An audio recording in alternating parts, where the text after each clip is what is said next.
Hi, this is Professor Watts from the Institute for Economic Education at East Texas Baptist University. In this video, I'm going to show you how to run a classroom trading game. This simple, fun exercise demonstrates a core lesson of economics. Trade creates wealth. Each student in the classroom is given a small endowment of goods such as small toys, food and candy, household items, and so on, and then allowed to trade with progressively larger numbers of other students in the classroom in 3 rounds of trading. A total class satisfaction score is taken before the game starts and then after each round of trading. Students observe the total class score increase steadily as students' realm of trade is extended. This confirms quantitatively what they sense intuitively. The more people we can trade with, the better off we will be. You start by giving each student a bag filled with goodies. Brown paper lunch sacks work best, but plastic grocery bags work fine too.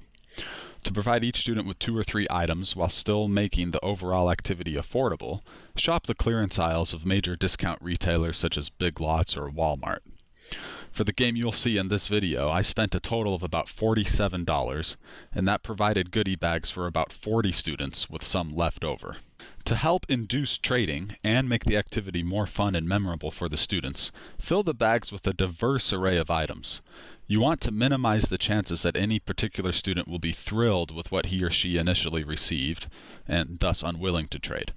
Here's an example of some of the items I used last time.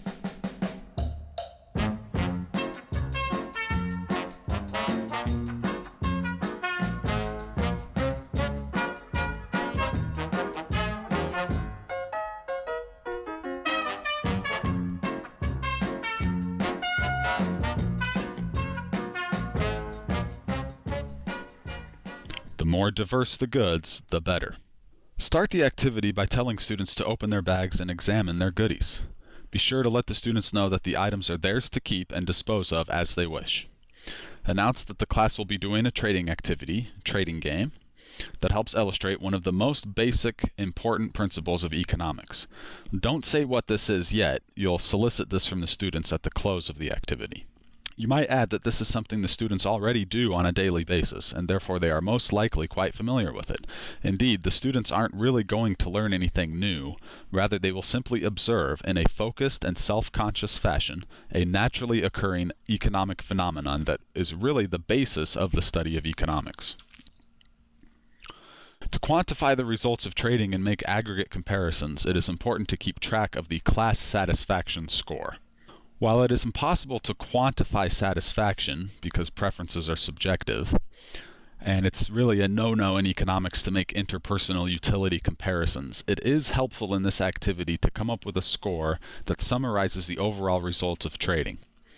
So we cheat here by aggregating individual preference scores. Next, have each student give a brief listing of his or her items to the class. This is very important for establishing the baseline class satisfaction score, so don't skip it. I got some anti-diarrhea tablets. I'm carrying a coffee mug.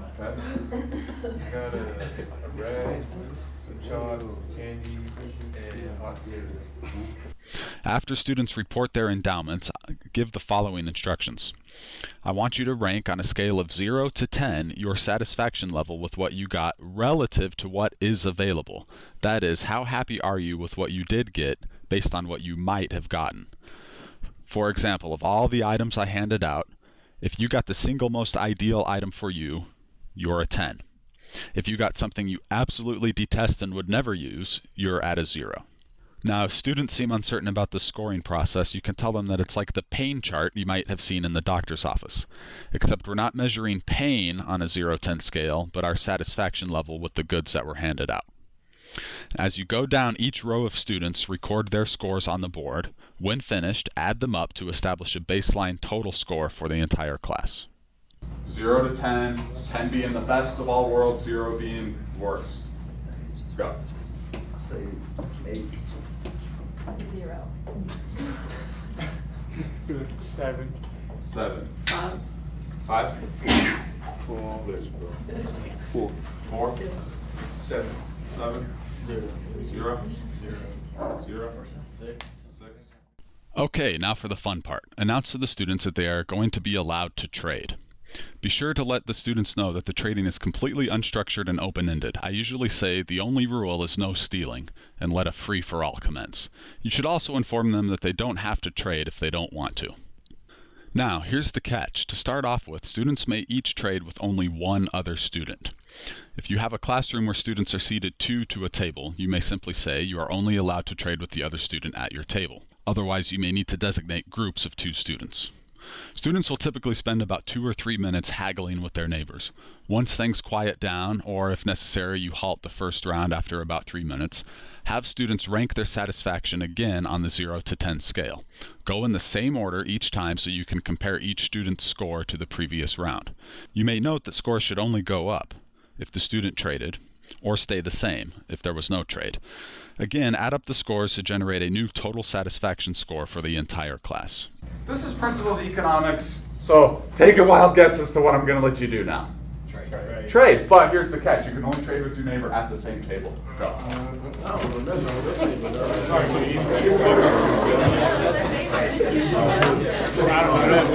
Like we gotta discuss our trade or just trade. So if you can make a deal, trade. If not, yeah, you don't have to. You don't have to. I should get a point for that question. That's a good clarification. No, I mean you can trade one item, you can trade all your items. Whatever deals you guys make, it's all up to you.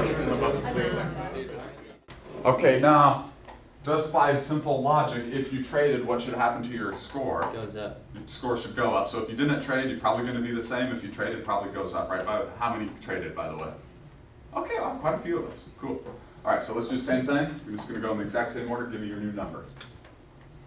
6. 4.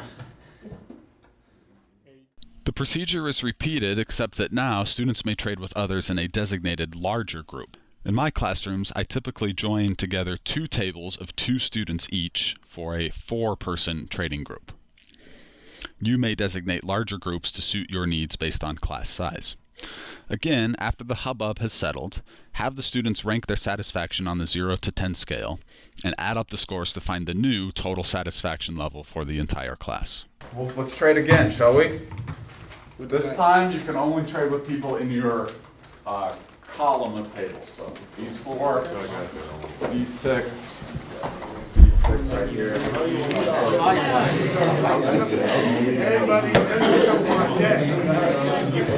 I don't like it.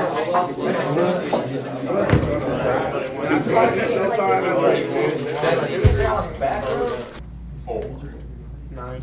9, 5, 7, 7, 6, 10, 4. 8. Finally, students are allowed to trade with everyone in the room. All other procedures are exactly the same.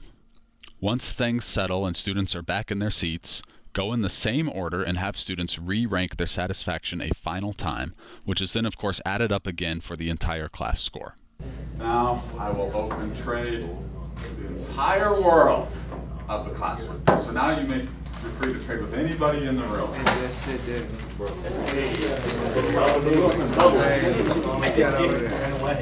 Stickers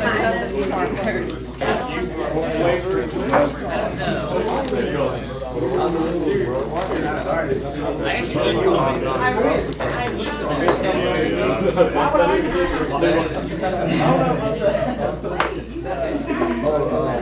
I'm stuck. I already have 6, 7, 8. 10. 10. 9. It's time to size up the results. Of course, the class will have already observed that the total satisfaction score has risen with each round, with expanded trade opportunities. All you need to do is take a quick look at the total scores for each round. Now, the purpose of the exercise is to firmly establish a central tenet of economics in the students' minds by way of participation, followed by focused reflection in an actual trading situation. Thus, discussion is straightforward and need not take long. In my class, discussion typically proceeds in the following fashion. I'll start off by asking, did anyone not trade? And even after I expanded the trading opportunities to the entire classroom. And typically in a class of 25 students, there might be 1 or 2 students who didn't have any trading opportunities. So then I'll ask, what happened to the total class satisfaction score when you were able to trade with more people? And of course the answer is obvious and clear, still should be written on the front board. It went up. Right? So then I ask, what was each individual student trying to accomplish? What was your individual goal in each round of trade? And the student answers will be something along the lines of, I was trying to get a better deal, I was trying to get something I wanted, I was trying to get rid of something I didn't want, get something better, and so on and so forth. Okay, and then finally I'll wrap up with the question, what did we learn about trade?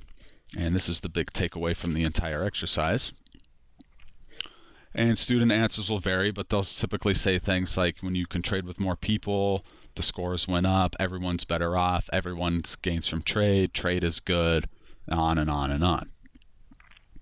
So I'll summarize these responses and basically say that while each person was simply trying to make themselves better off, through the natural trading process, the whole society or economy of the classroom was made better off.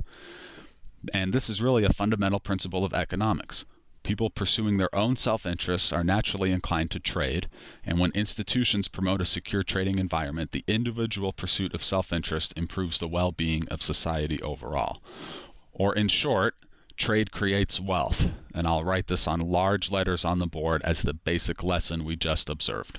And a corollary is that the more people we can trade with, the more wealth is created. And I really hammer this point home, and in fact I'll often have the students repeat this just to really remember that this is the main point of the whole exercise. Trade makes who better off? Everyone. And then we'll build on this, of course, in a principles class, and we'll delve into how markets work, the price system, supply and demand, and so on. But all we're doing is showing the details or the mechanisms of this basic principle. So that's it, a simple classroom trading game. And I encourage the use of this activity with any level of student from elementary to undergraduates. For one thing, it's a lot of fun, and it's a great way to kick off a course. I recommend this day 1 activity. It really warms up the students to the idea of studying economics. So I hope you enjoyed this video. Please check us out on YouTube for more classroom activities and economics videos. And also, please like the Institute for Economic Education on Facebook, and you can get updates on the new videos and resources that we're constantly creating.